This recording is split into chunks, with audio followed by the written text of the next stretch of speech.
tous et bienvenue sur Radio Cité 13 pour ce 6e numéro de Mémoire d'Histoire. Aujourd'hui, nous allons parler du Titanic. Et connaissez-vous tous ces secrets qui entourent le naufrage du paquebot mythique qui entraîna la mort de 1500 passagers le 15 avril 1912 après avoir heurté un iceberg au large de Terre-Neuve? Rappelez-vous, le 18 juin 2023, le sous-marin et submersible Titan a disparu en mer et a probablement implosé lors de son expédition vers l'épave du Titanic dans les eaux internationales de l'océan Atlantique Nord au large de Terre-Neuve au Canada, entraînant sa destruction et la mort de ses 5 occupants. Parmi les 5 membres de l'équipage, l'explorateur français Paul-Henri Nargeolet, grand spécialiste du naufrage du paquebot, auquel James Cameron a rendu hommage. Ce dernier s'est dit frappé par la similitude entre le drame et celui du Titanic survenu au même endroit à plus d'un siècle d'intervalle. Le cinéaste, dont on fête en 2023 les 25 ans du film culte Titanic, a dénoncé les avertissements ignorés concernant la sécurité du submersible comme celle du paquebot, dont le naufrage est certainement celui qui a le plus marqué l'histoire de la navigation maritime et la mémoire collective. 111 ans après, l'enquête continue. Il y a 111 ans, dans la nuit du 14 au 15 avril 1912, alors qu'il faisait route vers l'Amérique, le Titanic heurtait un iceberg au large de Terre-Neuve. 2h10 après la collision, le gigantesque paquebot sombrait, emportant avec lui 1500 de ses 2200 passagers. Doté d'une technologie inégalée pour son époque, le transatlantique de la White Star Line, qui a coulé dans les eaux glaciales de l'océan Atlantique Nord, dès son voyage inaugural entre Southampton et New York, était à l'époque le plus grand paquebot du monde et avait la réputation d'être insubmersible. Un siècle et 11 années plus tard, des questions se posent toujours sur le déroulé de l'accident et l'enquête continue. Comment, notamment, l'équipage a-t-il pu être surpris par un bloc de glace de 30 mètres de haut alors qu'en passerelle, la vue porte à 15 km et qu'il n'y avait pas de brouillard ce soir-là? Voici 3 éléments d'enquête à connaître. Les vigies n'avaient pas de jumelles. Nous sommes quelques heures avant le départ du transatlantique dans le port de Southampton en Angleterre. Le deuxième officier, David Blair, est remplacé par Henry Wald, jugé et chevronné pour naviguer sur un paquebot aussi gigantesque. Cette décision va avoir des conséquences tragiques. Dans sa précipitation à quitter le Titanic, David Blair a oublié de donner à son remplaçant la clé du coffre où se trouvaient les jumelles utilisées par les vigies. En 1912, il n'y a pas encore de sonar, on s'en remettait donc à leurs yeux. Sans jumelles, les vigies ont aperçu bien trop tard l'iceberg de 17 mètres de haut qui a percuté le Titanic. La fameuse clé a d'ailleurs été vendue 120 000 € en 2007 au profit des sauveteurs en mer britannique.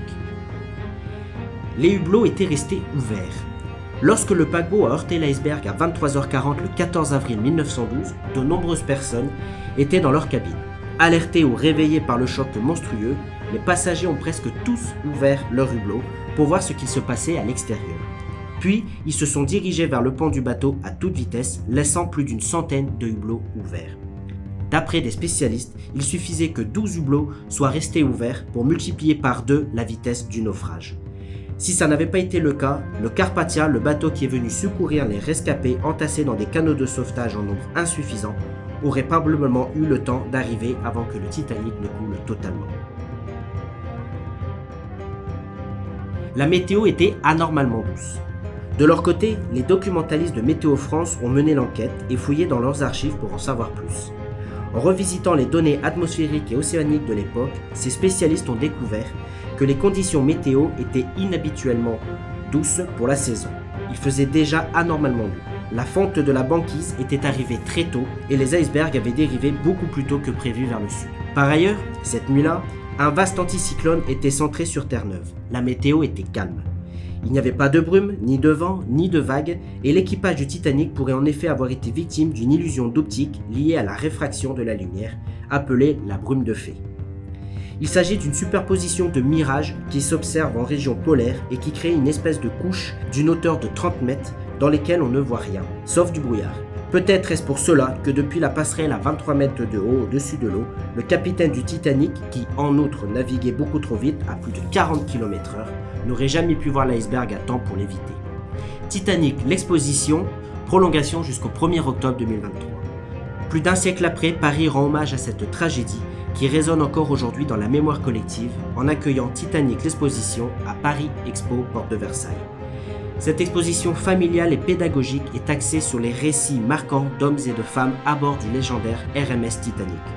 La présentation de plus de 260 reliques émouvantes et la reconstitution des cabines et de lieux emblématiques du navire retraçant la vraie histoire de ce tragique naufrage. Sur plus de 2000 m², les visiteurs pourront découvrir pour la première fois la réplique à taille réelle du grand escalier et des objets authentiques remontés à la surface par le directeur des recherches sous-marines et le défunt Paris-Henri Nargeolet et ses équipes. Aujourd'hui, l'engouement populaire pour ce paquebot reste intact.